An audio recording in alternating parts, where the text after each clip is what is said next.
เอาละทุกคนอาจสงสัยว่าข้างในนี่คือยังเดี๋ยวค่อยจะแกะให้เบิ่งเอง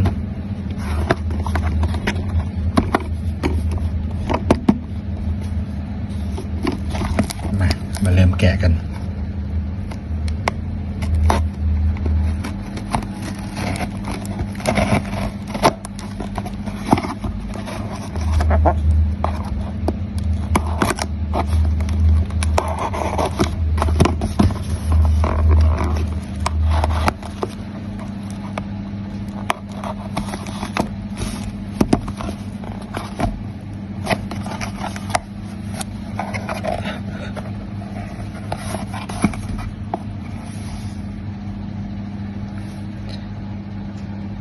เหรียญสมเด็จรุ่นนะเจ้า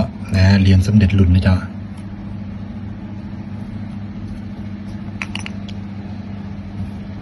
เดี๋ยวมาส่องเบิ่งน้ำกันว่าแท้หรือเปล่า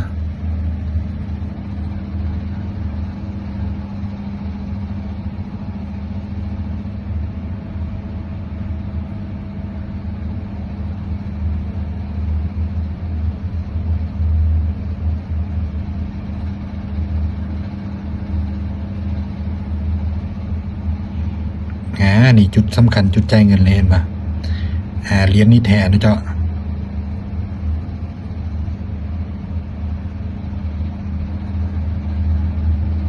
หนังสือนี่ตัวคมชัดนะเจ้า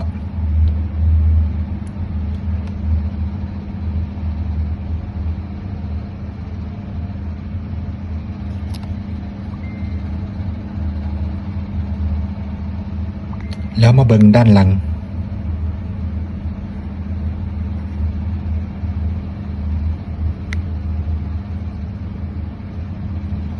นี่คือจุดสำคัญจุดจ่ายเงินแล้วเจ้าจุดบริเวณนี้เห็นปะ